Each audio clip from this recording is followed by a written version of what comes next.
Hello everyone, I welcome you all to the YouTube channel of study IQ। मेरा नाम नानकी बवेजा है and जैसे कि आप मुझे मेरे प्रीवियस लेक्चर्स में भी देख रहे होंगे तो यहाँ पे हम लक्ष्य सीरीज रन कर रहे हैं जिसके अंतर्गत हम हमारे लास्ट 12 से 14 महीने के जितने भी इंपॉर्टेंट करंट अफेयर्स हैं उसको कवर कर रहे हैं। और हम क्यों कवर कर रहे हैं?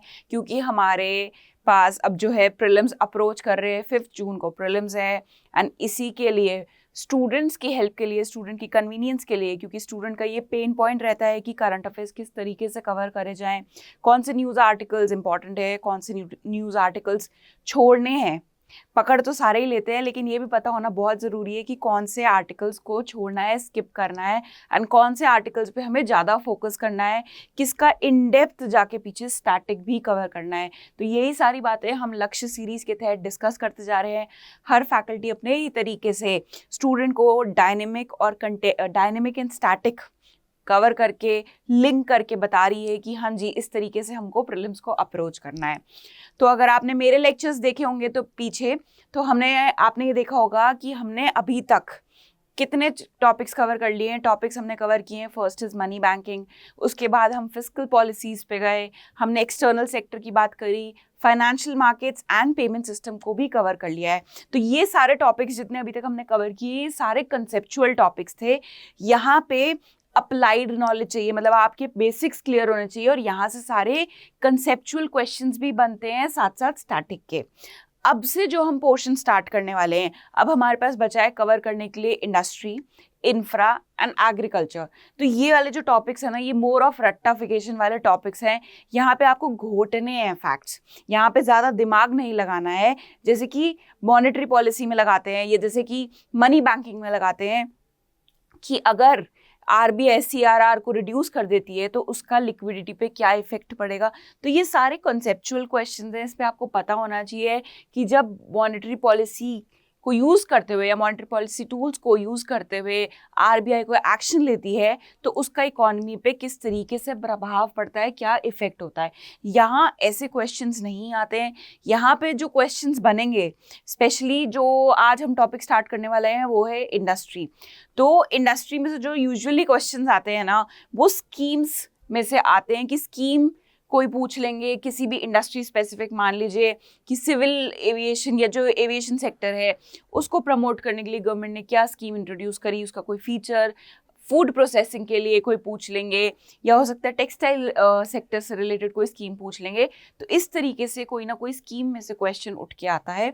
तो अब आपकी वो समझने वाली चिंता खत्म हो गई है। अब आपको क्या करना है, घोटना है फैक्ट्स को। You have to cram up the facts. Now let us start. मैंने आपको बता दिया किस तरीके से अप्रोच करना है हमको इंडस्ट्री को। Now let us start with the first news which was very important. इसने बहुत सुर्खियां बटोरी है लास्ट ईयर, भर भर के एडिटोरियल्स आए, भर भर के न्यूज़ आई इसके ऊपर, इसके ऊपर बहुत बड़ी डिबेट्स भी हुई हैं अलग अलग न्यूज़ चैनल पे। तो ये टॉपिक है वो क्या है, सेमीकंडक्टर मैन्युफैक्चरिंग इन इंडिया। और आपको पता होगा कि क्यों इंडिया ने ये स्टेप लिया कि हमें इंडिया में सेमीकंडक्टर मैन्युफैक्चरिंग फैसिलिटी डेवलप करनी चाहिए। ऐसा इसलिए हुआ था क्योंकि लास्ट ईयर सेमीकंडक्टर की ज़बरदस्त शॉर्टेज थी अराउंड दी वर्ल्ड, ठीक है। और सेमीकंडक्टर एक ऐसी चीज़ है जो बहुत सारी इंडस्ट्रीज़ में यूज़ होता है क्योंकि हमारा जो वर्ल्ड है तेज़ी से डिजिटाइजेशन की तरफ बढ़ता जा रहा है। और डिजिटलाइजेशन के लिए जो एक बेसिक, मतलब कहते हैं ना कि जैसे हमारे लिए हमारा एक सेल स्ट्रक्चर होता है तो उसमें हर एक जो सेल का पार्ट है वो इम्पॉर्टेंट होता है, वो उसका रूट, वो उसका एक फाउंडेशन होता है। तो सेम वे जितनी भी ये डिजिटल इंडस्ट्री है उसकी फाउंडेशन की एलिमेंट होता है सेमीकंडक्टर्स, ठीक है ना। एंड इनफैक्ट प्रीलिम्स ही नहीं, मैं तो इस बार मेंस में भी कोई ना कोई क्वेश्चन एक्सपेक्ट कर रही हूँ कि सेमीकंडक्टर पे कहीं ना कहीं घूम के आएगा ही आएगा, क्योंकि ये इतना ज़्यादा हेडलाइन में था, इतनी शॉर्टेज हुई, इतनी इंडस्ट्रीज़ जैसे कि ऑटोमोबाइल इंडस्ट्री, हमारा जो फ़ोन मेकिंग इंडस्ट्री होती है, इन सबको बहुत सीवियरली इम्पैक्ट किया था, बहुत बड़ा डेंट पड़ा था इनके प्रॉफिट्स पे, इनके रेवेन्यूज पे। तो उसी टाइम जो इंडियन गवर्नमेंट ने ये सोचा, क्योंकि इंडिया में भी क्या था कि India is also import dependent, हमारे यहाँ से बनते हैं semiconductors but that they are not of that good quality, so we are mostly dependent upon China for the import of semiconductors.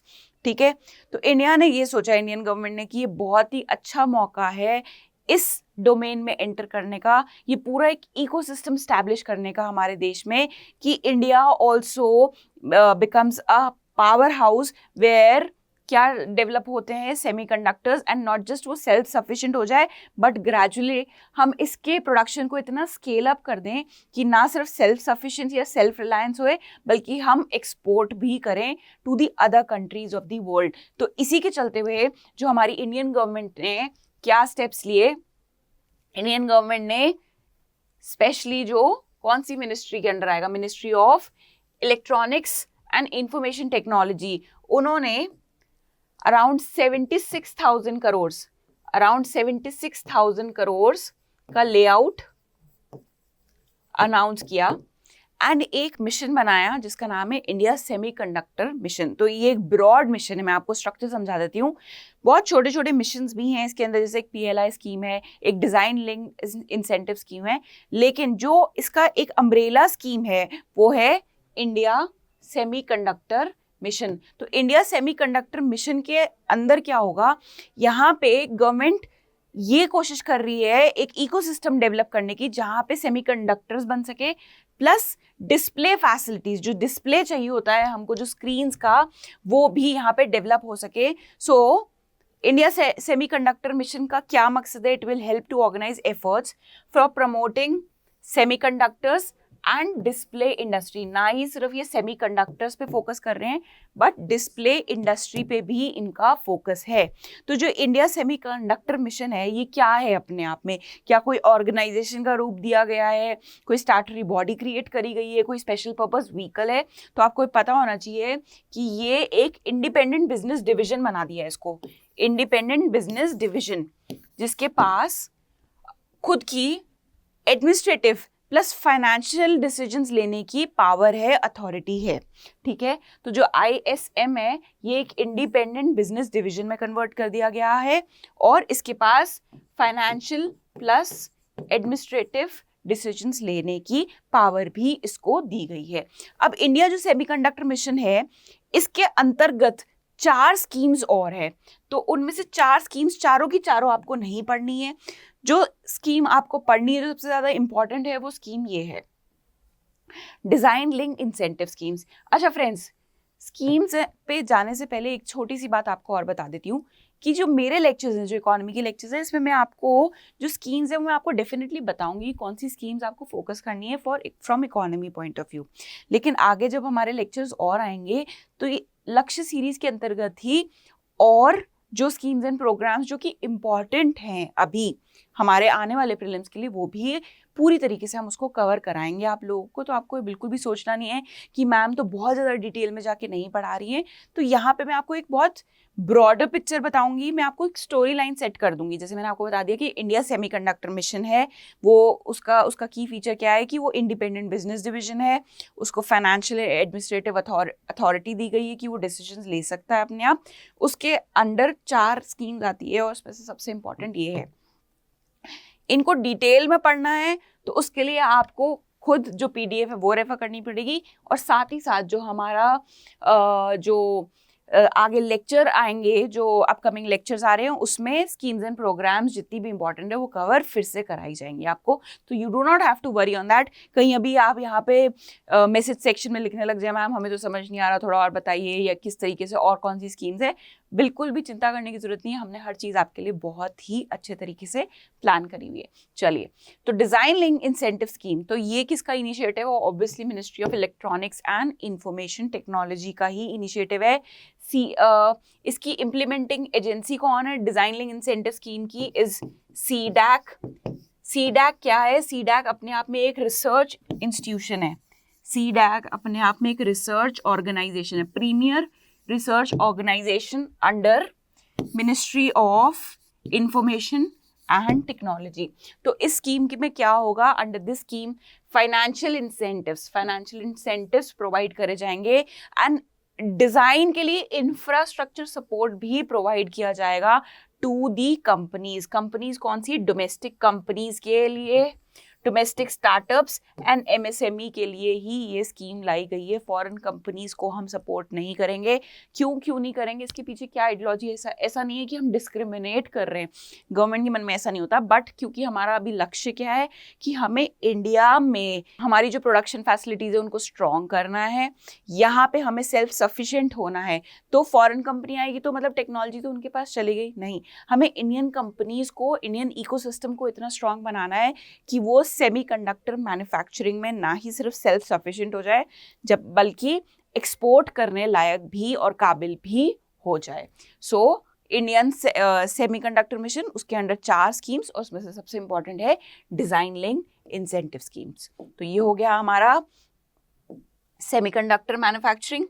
कितने टाइप के, 2 टाइप के सेमीकंडक्टर्स होते हैं, ये आपको ये सारी इंफॉर्मेशन पढ़नी है। स्टार्टिंग में पीडीएफ का लिंक दिया हुआ है कमेंट सेक्शन में, प्लीज़ वहाँ पे बार बार चैट करके ये मत पूछा करिएगा, कोई डाउट है वो पूछिए ना, ये कहाँ पीडीएफ नहीं मिल रहा, आप तबीयत से देखिए तो सही। वहाँ पे हमारा जो कमेंट सेक्शन है वहाँ पे फर्स्ट कमेंट में ही पीडीएफ का लिंक दिया होता है, हिंदी और इंग्लिश दोनों में अवेलेबल है। तो प्लीज़ डाउट्स पूछिए, जो आपको लाइव चैट की अपॉर्चुनिटी दी गई है उसको इफेक्टिवली यूटिलाइज कीजिए, ठीक है, उसको इफेक्टिवली यूटिलाइज कीजिए rather than talking all about this, ये कहाँ है वो कहाँ है, ठीक है। Now moving on to the second important industry that we have to focus upon is PLI in the textile sector. तो टेक्सटाइल सेक्टर पे हम बाद में जाएंगे, पहले आपको पता होना चाहिए कि production link incentive scheme that is PLI scheme होती क्या है। जैसे कि आपको नाम से ही पता चल रहा होगा, पीएलआई प्रोडक्शन लिंक इंसेंटिव। तो ये इंसेंटिव्स प्रोवाइड किए जाते हैं गवर्नमेंट द्वारा, किनको, मैन्युफैक्चरिंग यूनिट्स को, फॉर द इंक्रीमेंटल प्रोडक्शन। मतलब जब वो अपना प्रोडक्शन इंक्रीज करेंगी, मान लीजिए आज वो अगर 100 टन गुड्स बना रही है, तो जब वो इंक्रीज कर देंगी 100 से वो 200 हो जाएंगी, तब गवर्नमेंट उनको इंसेंटिव देगी। तो मतलब इंसेंटिव्स, जो फाइनेंशियल इंसेंटिव्स हैं, वो इंसेंटिव किस फॉर्म में हो सकते हैं, मान लीजिए कि उनको कोई रिबेट मिल जाए, ठीक है ना, टैक्स में, रेमिशन ऑफ ड्यूटी, या फिर इंपोर्ट या एक्सपोर्ट ड्यूटी में उनको कम रेट से ड्यूटी चार्ज होगी। तो जो फाइनेंशियल इंसेंटिव्स है वो कब मिलते हैं, पीएलआई स्कीम के अंडर। पीएलआई स्कीम के अंडर इंसेंटिव्स तब मिलते हैं जब आपकी प्रोडक्शन कैपेसिटी, मतलब मैन्युफैक्चरिंग फर्म्स की प्रोडक्शन कैपेसिटी इंक्रीज होती है। एंड हाल ही 2020 में जो हमारा जो बजट आया था, 2021 वाला जो बजट आया था, उसमें जो हमारी फाइनेंस मिनिस्टर है, उन्होंने आत्मनिर्भर भारत के under almost around 1.97 lakh crore, जी हाँ 1.97 लाख करोड़ रुपीस अलॉट किए थे फॉर पीएलआई स्कीम्स। तो पीएलआई स्कीम्स ऐसा नहीं है कि सिर्फ टेक्सटाइल सेक्टर में चल रही है। पीएलआई स्कीम्स मतलब ये जो इंसेंटिव्स है, गवर्नमेंट डिफरेंट मैन्युफैक्चरिंग फैसिलिटीज और सेक्टर्स एंड इंडस्ट्रीज को टारगेट और उनको ग्रोथ के लिए उन्होंने लेके आए, जैसे कि ऑटोमोबाइल सेक्टर के लिए है, सेमीकंडक्टर्स के लिए है, सीमेंट एंड स्टील के लिए है, स्टील के लिए है। अभी स्टील के लिए भी पीएलआई स्कीम आई थी, अगर आपने पढ़ा हो तो it is just not restricted to textile sector, but और इसके पीछे एजेंडा क्या है गवर्नमेंट का, कि जितने भी अलग अलग सेक्टर्स है इनका विकास करना। और विकास कैसे होगा, जब गवर्नमेंट उनको हैंड होल्डिंग करेगी, उनको पीछे से सपोर्ट करेगी, उनको पीछे से कुशनिंग प्रोवाइड करेगी, राइट। तो अभी हमें क्या पढ़ना है, अभी हमें पढ़ना है PLI scheme in textile sector. PLI scheme के बारे में घुसने से पहले हम थोड़े से इंपॉर्टेंट फैक्ट्स जान लेते हैं। यू नेवर नो, क्योंकि बहुत बार ऐसा होता है कि क्वेश्चन आ जाता है ट्रेंड में से कोई ना कोई फैक्ट पे से, जैसे कि एग्रीकल्चर में ज़रूर से ज़रूर कोई ना कोई क्वेश्चन आता है अराउंड कोई ऑयल सीड का प्रोडक्शन पूछ लेंगे, या एक बार क्वेश्चन आया था कि India is the largest producer of rice, या पता नहीं it is the second largest producer of rice. तो ये आपको जो वाइटल फैक्ट्स हैं वो पता होने चाहिए। और टेक्सटाइल सेक्टर से रिलेटेड जो इंपॉर्टेंट फैक्ट्स वो ये है, India ranks second in the production of MMF. So what is MMF, it is man made fibre. अच्छा, और आगे मैं आपको बता दूं फाइबर कितने तरीके के होते हैं। एक तो नेचुरल फाइबर होता है जैसे कि वूल एंड कॉटन, ठीक है, फिर आता है मैन मेड फाइबर, तो मतलब जो मैन ने बनाया उसको प्रोसेस करके, जो नेचुरल प्रोडक्ट्स को प्रोसेस करके जो फाइबर बनता है, that is man made fibre. For example nylon, rayon, ठीक है। उसके बाद आता है textile, technical textile. Now what is this technical textile? जो भी टेक्सटाइल किसी टेक्निकल पर्पस के लिए यूज हो रहा है, तो टेक्निकल पर्पस मतलब कोई भी ऐसा टेक्सटाइल जो दूसरी इंडस्ट्री में जाके यूज होता है। फॉर एग्जाम्पल आपने देखा होगा जबकि कार की सीट्स हैं, कार की सीट्स किससे बनती है? वो टेक्सटाइल ही तो है, कोई ना किसी प्रकार का मटीरियल है, ठीक है। तो ये सब जो चीजें होती है टेक्निकल टेक्सटाइल होती है। अनदर एग्जाम्पल जो आपके सर्जिकल मास्क बनते हैं, तो वो सब क्या है? टेक्सटाइल इंडस्ट्री से आ रहा है, और ये सारी जो टेक्सटाइल होती है इसको हम टेक्निकल टेक्सटाइल बोलते हैं। Another best example for technical textile is the PPE kits, जो अभी हमको कोविड में स्पेशली जो डॉक्टर्स को पहननी पड़ती थी, जो PPE kits before meeting any COVID patient, that is all is technical textile. अभी जो ये हमने फैक्ट पढ़ा कि जो India rank second in the production of what, it is the man made fibre. दो India is self sufficient in lot many, मतलब यहाँ पे प्रोडक्शन बहुत सारे टेक्सटाइल प्रोडक्ट्स का बहुत अच्छा है, बट स्टिल इंडिया में इंपोर्ट भी किया जाता है man made fibre. Next is, and it is the 6th largest producer of technical textile. तो मैन मेड फाइबर में तो 2nd पोजीशन है हमारी वर्ल्ड में, एंड टेक्निकल टेक्सटाइल में हमारी 6th पोजीशन है। Next is, how much is the contribution of technical textile to the GDP of the country? So it contributes almost 2.3% to the GDP of the country. चलिए एक आपसे question पूछी हूँ, comment section में जरूर इसका जवाब दीजिएगा। out of the three sectors which is primary, secondary and tertiary, मतलब agricultural, manufacturing and service sector, इसमें से सबसे ज़्यादा contribution कौन से सेक्टर का होता है जीडीपी को? ज़रूर से ज़रूर कमेंट सेक्शन में इसका मुझे जवाब दीजिएगा। I will be definitely checking on कि कौन क्या जवाब दे रहा है। चलिए back to this. Next is FDI का क्या इसमें सीन है? क्या गवर्नमेंट मतलब अप्रूवल रूट से लेना पड़ता है, ऑटोमेटिक रूट के अंडर अलाउड है टेक्सटाइल सेक्टर में एफडीआई? तो yes, 100% FDI is allowed through automatic route. तो ये कुछ ऐसे फैक्ट्स हैं जो आपको बिल्कुल क्लियर, क्रिस्टल क्लियर दिमाग में होने चाहिए, क्योंकि पता नहीं इनमें से कोई सा भी स्टेटमेंट बन के वहाँ पे क्वेश्चन आ जाए प्रीलिम्स में, तो आप प्रिपेयर्ड होने चाहिए, क्योंकि हमने आपको क्लास में ज़रूर कराया है ये, ठीक है। तो अब मैंने आपको manmade fibre and technical textile भी बता दिया है। अब चलते हैं आगे कि क्या क्या स्कीम्स गवर्नमेंट लेके आई है for the development of the textile sector. So the first scheme which is there is the PLI scheme for the textile sector. Now the scheme covers both, देखो दोनों, manmade fibre plus technical textile. Year देखो implementation का क्या है, इस चीज पे ध्यान देना है। यहाँ 3 स्टार बना रही हूँ, जब स्टार बनाती हूँ उसका मतलब उन पॉइंट पे आपको स्पेशल फोकस देना है। तो यहाँ पे क्वेश्चन, क्योंकि जब भी कोई स्कीम आती है तो हम क्या सोचते हैं अभी ही इम्प्लीमेंट हो रही होगी, अभी नहीं तो next year, but you see इसका टेन्योर क्या है स्कीम का, जो PLI स्कीम फॉर टेक्सटाइल है, इट इज 2025 टू 2030, वो 5 साल का ड्यूरेशन 2025 से जो चालू होगा वहाँ पे है। देन इंसेंटिव स्ट्रक्चर किस पर डिपेंड करेगा? इंसेंटिव्स जो प्रोवाइड करे जाएंगे, it will depend upon the investment done by a manufacturing unit in the plant, machinery and the civil work, and only manufacturing company registered in India. तो मतलब आपको क्या इससे पता चल जाना चाहिए कि अगर कोई फॉरेन कंपनी यहाँ आके कर रही है, अगर फॉरेन कंपनी यहाँ के रजिस्टर हो रही है, that is all together a different case. But अगर कोई फॉरेन कंपनी अपनी सब्सिडरी यहाँ पे खोल के और टेक्सटाइल सेक्टर में वर्क करना चाहती है, तो उनको इंसेंटिव मिलेंगे? जी नहीं मिलेंगे, क्योंकि क्या है, only manufacturing company registered in India. यहाँ से ही तो ट्विस्ट होता है क्वेश्चन कि ऑल दी कंपनीज, तो वहां पे क्या स्टेटमेंट आ जाएगा? All the manufacturing companies registered in India.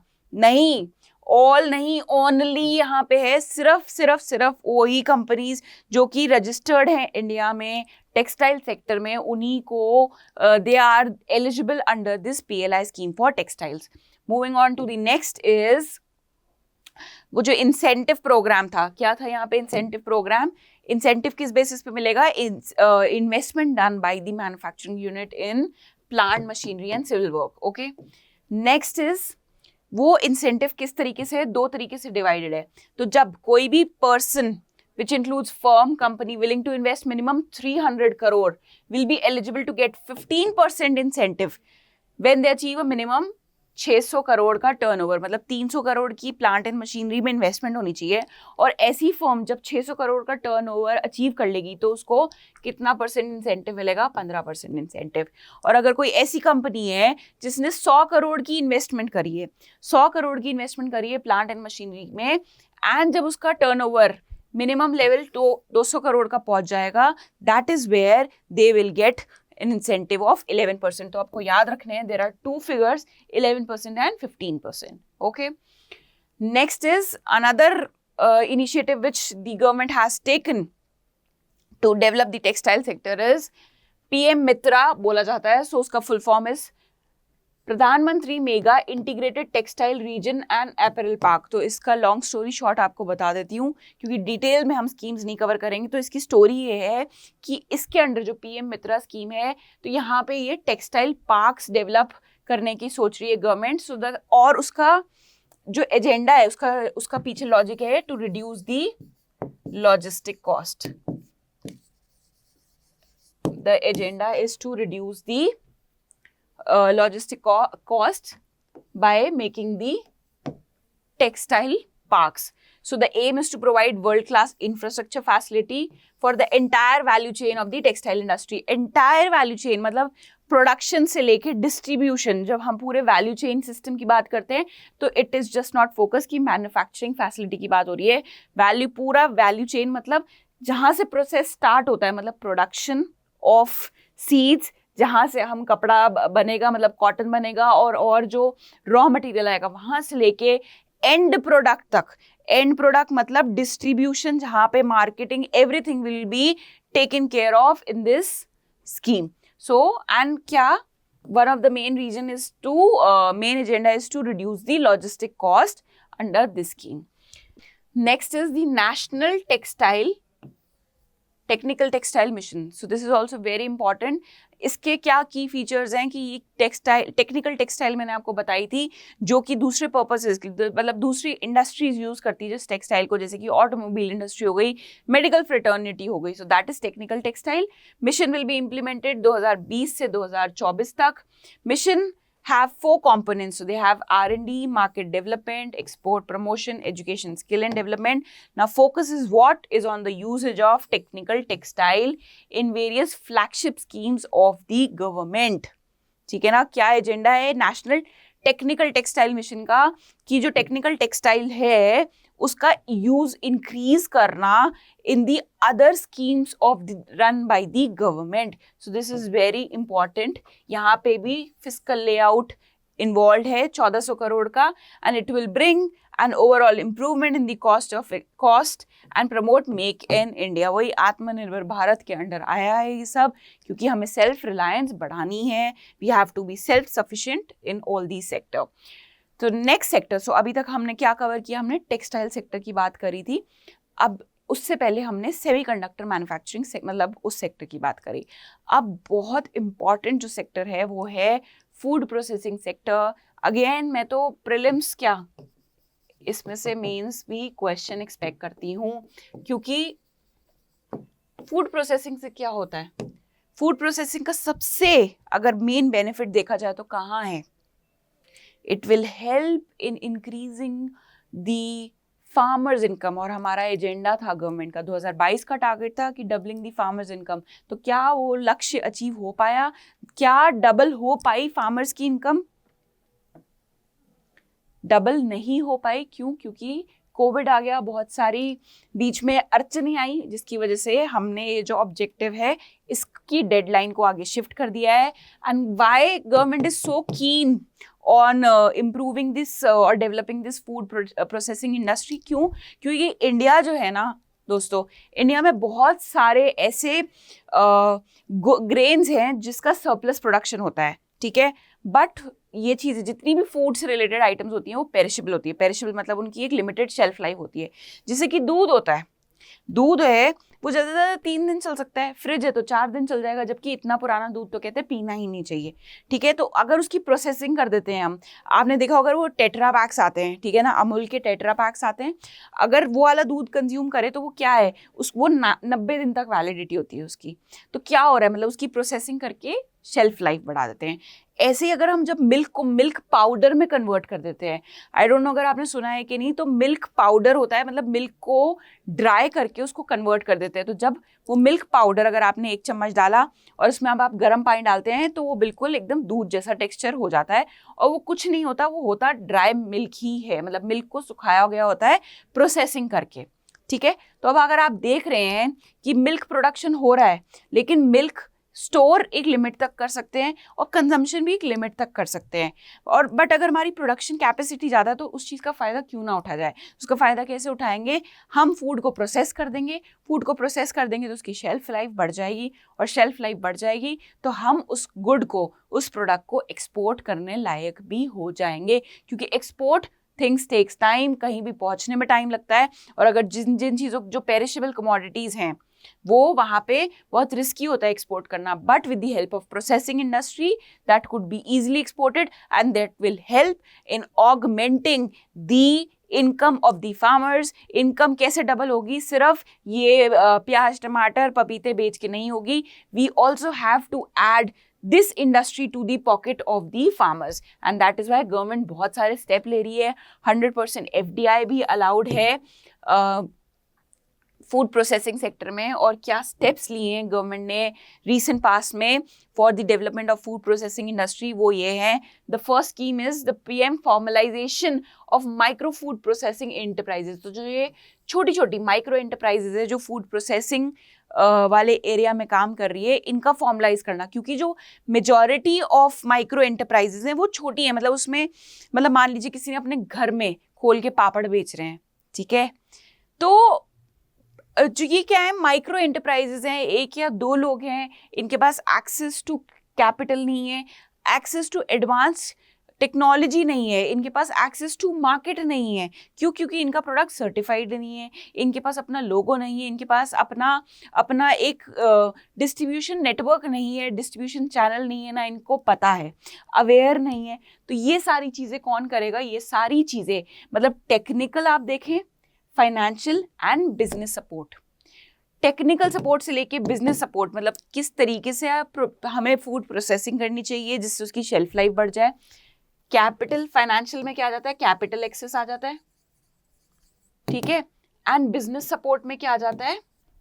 Business support में आ जाता है how to do the marketing of the product and the various, जैसे प्राइस, प्रोडक्ट प्लेस, कहाँ आपका प्रोडक्ट बेचना चाहिए, ऑल ऑफ दिस जो 4 P's ऑफ मार्केटिंग होते हैं वो आपको जानने की जरूरत नहीं है, ये थोड़ी बिजनेस वाली फिलॉसफी है। तो आपको सिर्फ समझाने के लिए कि ये तीनों चीजें जो है that will be taken care of under PM formalisation of micro food processing scheme.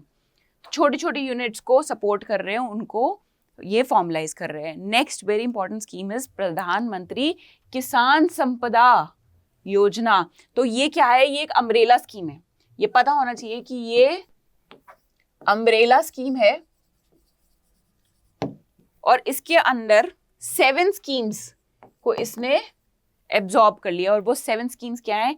Mega food park, integrated cold chain, creation expansion of food processing preservation capacity, creation of infra for agro food processing clusters, of creation of backward linkages, food and safety के लिए, and human resource and institution।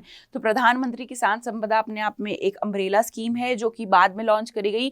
इससे पहले ये different schemes चलती थी for the food processing sector, और जब प्रधानमंत्री किसान संपदा योजना आई तो ये सारी स्कीम्स को उसके अंडर इंटीग्रेट कर दिया गया, ठीक है। डिटेल्स आपको उसमें मिल जाएंगी, किस में मिल जाएंगी? आपके PDF में मिल जाएगी, और वो कहाँ आपको मिलेगा? कमेंट सेक्शन में मिलेगा, ठीक है। चलिए नेक्स्ट जो बहुत इंपॉर्टेंट स्कीम है, ऑपरेशन ग्रीन्स, ठीक है ना। तो ऑपरेशन ग्रीन्स एक्चुअली 2018-19 में लॉन्च किया गया था। क्यों लॉन्च किया गया था? TOP के लिए। TOP क्या होता है? Tomato, onions and potatoes, so that इनका जो सप्लाई है वो मेंटेन किया जा सके। इनकी जो प्राइस वॉल्टिलिटी, कभी आपने देखा होगा कि अचानक जो प्याज का भाव है वो अचानक कहाँ 20 रुपये किलो से एकदम 110 रुपये किलो हो जाता है। अक्सर मैंने देखा है हर 1-2 साल में ऐसा फेज आता है बीच में कि 1-2 महीने के लिए अचानक से या तो टमाटर महंगा हो जाएगा या अचानक से अनियन महंगा हो जाएगा। तो वो क्यों होता है? क्योंकि जो उसकी सप्लाई चेन है वो डिसरप्ट हो जाती है। इसका जो प्रोडक्शन है वो डिसरप्ट हो जाता है, शॉर्टेज हो जाती है, सप्लाई चेन में दिक्कत आ जाती है और एंड में जो कंज्यूमर है उसको भुगतना पड़ता है और हाई प्राइस पे करना पड़ता है। तो ये ऑपरेशन ग्रीन्स पहले सिर्फ किसके लिए था? Tomato, onion and potato. Now from top, that is TOP, now it is being extended to all, that is all fruits and vegetables. So now पहले ये चीज याद रखने वाली है, फिर से स्टार बना देती हूँ यहाँ पे कि ऑपरेशन ग्रीन्स पहले किसके लिए आपको पता होना चाहिए? टॉप के लिए था, बट नाउ गवर्नमेंट सोच रही है कि ये सिर्फ इन्हीं के लिए क्यों एप्लीकेबल हो। इनफैक्ट हमें हर फ्रूट एंड वेजिटेबल का जो है हमें देखना चाहिए कि उसकी जो सप्लाई चेन है वो एकदम इंटैक्ट रहे, वो मेंटेन रहे, प्राइस वोलेटिलिटी कंट्रोल करी जा सके, और इसलिए ही ये स्कीम लाई गई। क्या फीचर्स हैं इसकी?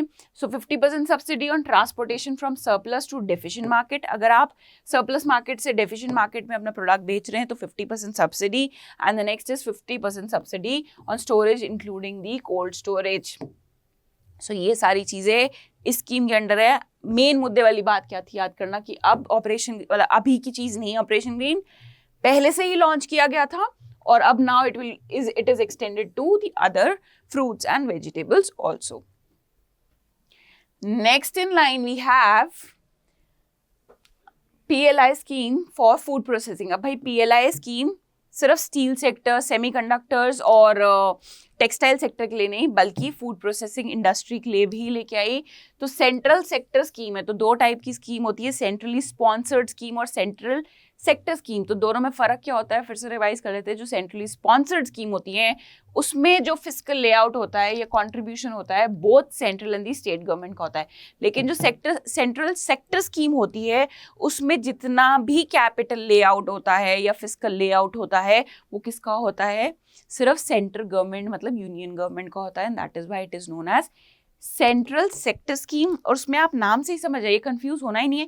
सेंट्रली स्पॉन्सर्ड मतलब स्पॉन्सर क्या होते हैं? स्पॉन्सर्स कभी भी पूरा पैसा नहीं देते हैं, वो आपको एक थोड़ी सी फाइनेंशियल एड दे देते हैं। तो जहां सेंट्रली स्पॉन्सर्ड यूज हुआ है तो मतलब central government is also providing the money but not the entire money. But अगर वो क्लेम कर रहे हैं कि भाई ये सेंट्रल सेक्टर मतलब ये हमारी ही है, सारा पैसा हमारे में से ही गया है, तो आपको कभी भी अब I don't think so confusion होगा। अदरवाइज स्टूडेंट एंड तक कंफ्यूज रहते हैं कि सेंट्रल सेक्टर थी कि सेंट्रली स्पॉन्सर्ड थी। तो जो ये PLI scheme for food processing है it is central sector scheme, ठीक है। द स्कीम पीरियड क्या है? 2021 से 2026-27। नेक्स्ट चलते हैं हमारा इसमें जो क्या कंपोनेंट्स है। सो द फर्स्ट कंपोनेंट्स, इसमें दो कंपोनेंट्स है सॉरी। फर्स्ट कंपोनेंट वो ये है कि it relates to incentivising manufacturing of 4 major food products. तो ये 4 कौन से फूड प्रोडक्ट्स को ये टारगेट कर रहे हैं? मतलब फूड प्रोसेसिंग किसकी? Ready to cook. Ready to cook क्या होता है? जो आपके MTR का पोहा आता है, MTR का उपमा आता है, आपकी मैगी आती है, what are those are ready to cook things. Ready to foods including millet based products, processed food, fruits and vegetables, marine products and mozzarella cheese. तो 4 प्रोडक्ट्स पे इनका फोकस है कंपोनेंट 1 में। And next is the second component relates to support branding and marketing, क्योंकि ये भी बहुत important है। जब तक आपकी प्रोडक्ट की प्रॉपर्ली ब्रांडिंग नहीं हो रही है तब तक आपको क्या पता, आप सोच भी नहीं सकते कि कितनी ज़्यादा छोटे छोटे माइक्रो एंटरप्राइजेस से प्रोसेस्ड फूड निकल के आ रहा है, but you don't even know. Why you don't even know? Because वो मार्केट तक पहुंच ही नहीं पाता, उनके पास इतना मनी नहीं है कि उसकी प्रॉपर ब्रांडिंग हो सके, उनके प्रॉपर पैकेट्स बन सके। और हमें क्या आदत है, हम जाते हैं ग्रोसरी स्टोर्स और वहाँ पे हमने कुछ कॉमन चुनिंदा ब्रांड्स जिनके पास इतना फाइनेंशियल कैपेसिटी है कि वहाँ आपके वहाँ तक प्रॉपर्ली पैक करके प्रोडक्ट पहुँचा पाए, उन्हीं प्रोडक्ट्स को आप पहचानते हो। ये जो छोटे मोटे प्रोडक्ट्स आते हैं इनको आप पहचानते भी नहीं हो, देख भी लोगे तो आप इग्नोर कर दोगे सोच के कि सब स्टैंडर्ड क्वालिटी के हैं। And in order to change that psyche they are also coming in branding and marketing abroad, just not in India. So that is what PLI scheme under food processing sector is targeting. चलते हैं last topic for the day which is very important. इस बार please थोड़ा सा इस पर focus करिएगा क्योंकि अभी तक हमारी 10 महारत्ना थी। महारत्ना कंपनीज होती हैं, नवरत्ना होती हैं, है ना। तो महारत्ना कंपनी का स्टेटस दिया गया है पावर फाइनेंस कॉर्पोरेशन, तो टोटल अब हमारा कितने महारत्नाज हैं हमारे पास 11 महारत्नाज है। तो महारत्नाज होते क्या है, ये ऐसी सेंट्रल गवर्नमेंट ऑर्गेनाइजेशन, ये central CPSE central public sector undertakings या एंटरप्राइजेस होती हैं जो कि they are too big to fail. इनकी प्रेजेंस जस्ट सिर्फ इंडिया में नहीं होती है बट अब्रॉड भी होती है। इनके थ्रू जो प्रॉफिट आता है गवर्नमेंट को, that is huge and that is why they are very crucial and very important for the economy. और वो 11 कौन सी हैं वो आपको आपकी PDF में मिल जाएगा। लेटेस्ट एडिशन कौन है उसमें, पावर फाइनेंस कॉर्पोरेशन है। So government of India has recently accorded Maharatna status to this. And क्या मतलब गवर्नमेंट का कोई क्राइटेरिया है महारत्ना स्टेटस देने का, या आज उनका मन आया या फेवरेटिज्म, या इसमें भी पॉलिटिक्स करते हैं कि अच्छा आज इसको कर देते हैं, कल देखेंगे या 5 साल बाद उसको बना देंगे? नहीं, इसके लिए सेट क्राइटेरिया है। मिनी रत्नास बनने के लिए क्राइटेरिया है, सबसे पहले आप मिनी रत्ना बनते हो, फिर नवरत्ना बनते हो and then you become the Maharatna. ठीक है, मिनी, नव एंड महा। तो अभी जो ये PFC थी इससे पहले क्या थी, ये नवरत्ना थी। अब ये क्या बन गई है, ये महारत्ना का स्टेटस दिया गया है। और जो criteria decided by the government है to convert any Navratna into Maharatna is कि सबसे पहले तो उसके नवरत्ना स्टेटस होना चाहिए। ठीक है, next is it should be listed on Indian stock exchange with minimum prescribe public share holding under SEBI regulation. तो सेबी द्वारा कोई रेगुलेशन बताई गई है कि भाई फर्स्ट आप लिस्टेड होने चाहिए स्टॉक एक्सचेंज पे, एंड द नेक्स्ट इज आपकी इतनी minimum number of public share holding होनी चाहिए। ठीक है, नेक्स्ट इज एवरेज। कुछ फिगर्स में मतलब इसमें हाईलाइट कर रही हूँ। So first is average annual turnover of more than 25,000 crore for last 3 years। फिर से average net worth 15,000 crore 3 years। Average net profit 5,000 crore last 3 years। तो यहाँ पे अगर आपने एक वर्ड देखा होगा कॉमन है, एवरेज एवरेज एवरेज। किस चीज का, एनुअल टर्नओवर का, नेट वर्थ का, नेट प्रॉफिट का लास्ट 3 years में। So when we use this term average of last 3 years, so what does this mean is कि गवर्नमेंट क्या चेक करेगी कि आपका लास्ट 3 years में जो एवरेज टर्नओवर है वो 25,000 करोड़ का होना चाहिए। तो इसका मतलब मान लीजिए फर्स्ट ईयर में अगर किसी कंपनी का टर्नओवर था 50,000 करोड़, सेकेंड में हो गया 10,000 करोड़, ठीक है, एंड थर्ड में हुआ फिर से 70,000 करोड़।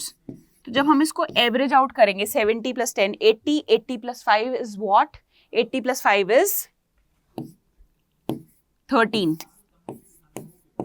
ठीक है, सो जब हम 13 को डिवाइड करेंगे 3 से, so there would be figure which is 4 and plus. तो यहाँ पे क्या दिया गया है, मतलब ये आएगा 40,000 करोड़। ठीक है, तो एवरेज मतलब ये नहीं देखेंगे कि एक साल में 10,000 करोड़ था और नेक्स्ट ईयर में 70,000 करोड़। ऐसा होता है कंपनीज के साथ, उनका कभी भी एक जैसा नहीं रहता है हर साल नेट प्रॉफिट, नेट वर्थ या फिर annual sales turnover. What the government sees is average of last 3 years, कि एवरेज फिगर क्या आ रहा है लास्ट 3 years का, and that is what is the difference between.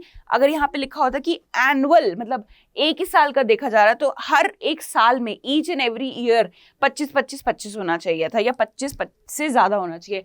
But when government is saying कि average annual turnover, that means कि 3 साल का टोटल मिला के divide by 3 should be each year में 25,000 करोड़ से प्लस होना चाहिए। खैर इतनी डिटेल में नहीं पूछेंगे, ये सिर्फ आपकी बेटर अंडरस्टैंडिंग कि आपको पता तो होना चाहिए आप क्या पढ़ रहे हो, उसका मतलब क्या है। ये नहीं है कि रट्टा मारा और चल दिए, पता होना चाहिए, एक लॉजिक पता होना चाहिए कि कोई वर्ड लिखा है तो वो वहाँ पे क्यों लिखा है। सो ये क्राइटेरिया है for a Navratna company to get the status of Maharatna company. अब हमारे कितने महारत्नास हो गए हैं, टोटल 11। इससे पहले के भी देख लीजिएगा, आप ये देख लेना कि फर्स्ट महारत्ना कौन सी थी और 11th अब आपको पता चल चुकी है। So with this we come to the end of the today's topic. अभी भी हमारा इंडस्ट्री खत्म नहीं हुआ है, एक लेक्चर और लगेगा जहाँ पे कुछ और इम्पॉर्टेंट आर्टिकल्स रह गए हैं कवर करने, जैसे कि नेशनल ऑटोमोबाइल स्क्रैपेज पॉलिसी। हमें अभी हमारे एक सेक्टर हमको MSME सेक्टर है, वो बहुत क्रूशियल है हमारे लिए क्योंकि वो inclusive development and it is also known as backbone of the Indian economy. तो ये सारी चीज़ें भी हमें कवर करनी है, वो हमारे नेक्स्ट लेक्चर में कवर करेंगे। Till then please stay tuned. कोई भी दिक्कत तकलीफ दुख है, दुख क्यों, अगर कोई सुख भी है, कोई गुड न्यूज़ भी है, तो प्लीज़ मेरे साथ शेयर करिए. I would be more than happy to share and be the part of the good tenure of your life. Signing off for the today. Please stay tuned for the YouTube channel of Study IQ. Goodbye.